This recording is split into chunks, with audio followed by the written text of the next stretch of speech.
Thank you, sir. It's indeed an honor to be sitting on the same dais with UP Singh, sir, who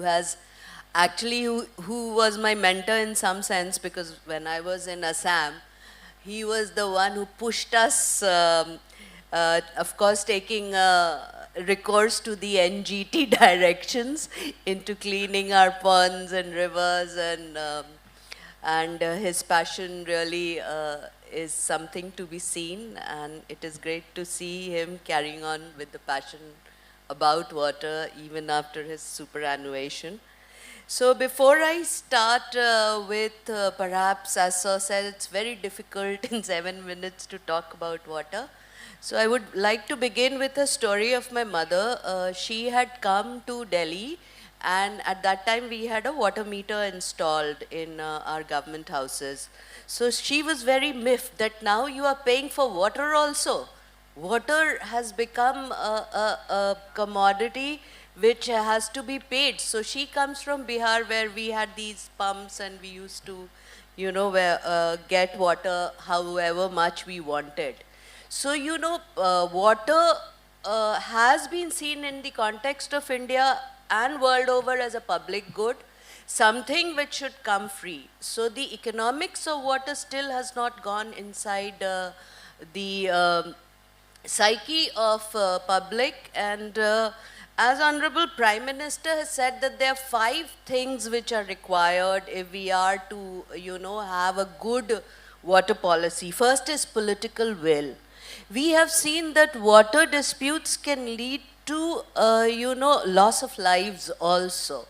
So unless water gets the political will, merely bureaucratic implementation, will only go to a certain extent. Acknowledging that water is a scarce commodity, water is not an infinite commodity, as sir has already said that if we don't use water efficiently, then we will be water scarce. Even projections say that 1126 BCM is the fixed quantity of water that we have, and given the food demand, which is supposed to rise from 300 MT to 450 MT, our water requirement is going to be 1180. So just managing the supply side of water is not enough. We have to also manage the demand side, and very rightly, as sir has pointed out, with the 5 R's: respect, recharge, reduce, recycle, and reuse.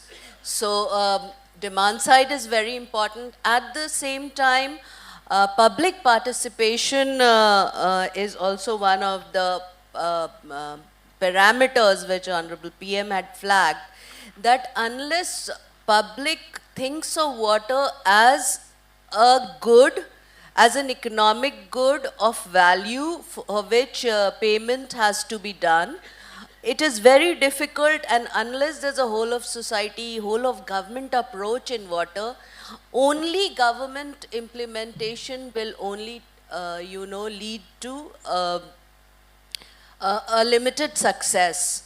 Then the third principle is persuasion for sustainability.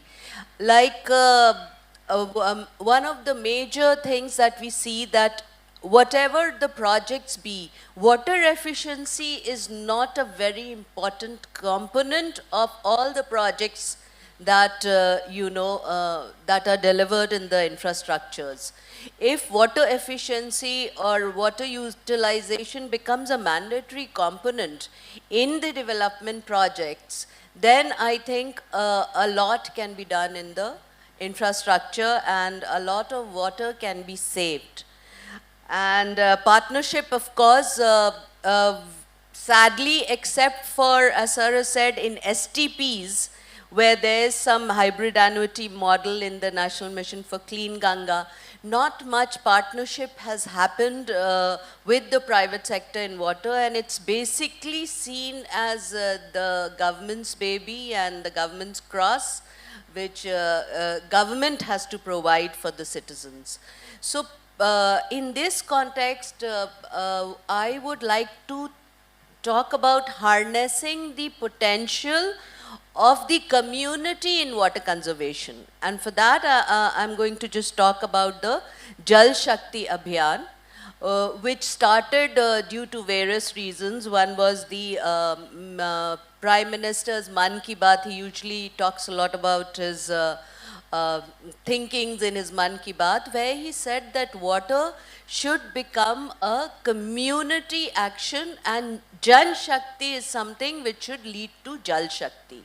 And apart from that, as sir has already said, that there's spatial and temporal variation in water. We have, if Goa has 3000 mm, Jaipur has only 300 mm.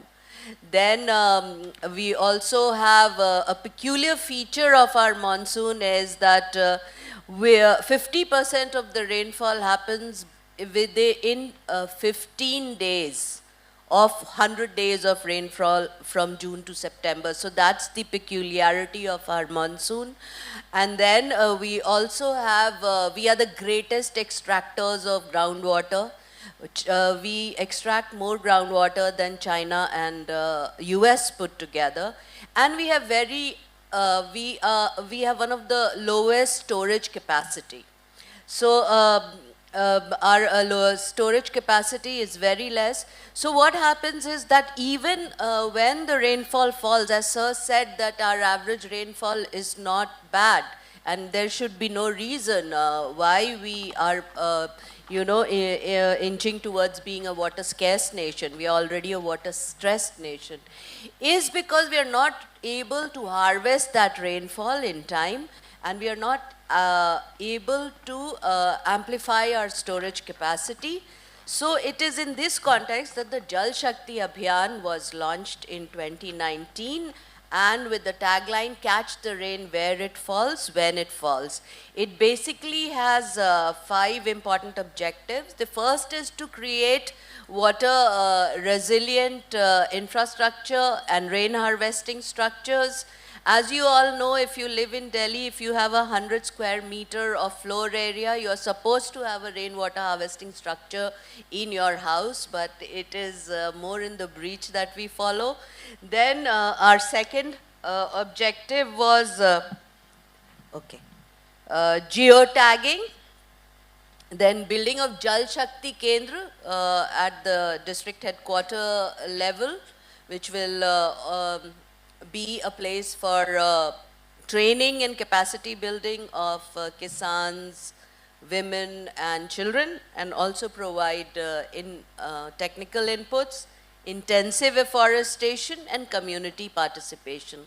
So this is the Jal Shakti Abhiyan Catch the Rain, which is there being implemented as a flagship Abhiyan campaign of the National Water Mission. So thank you.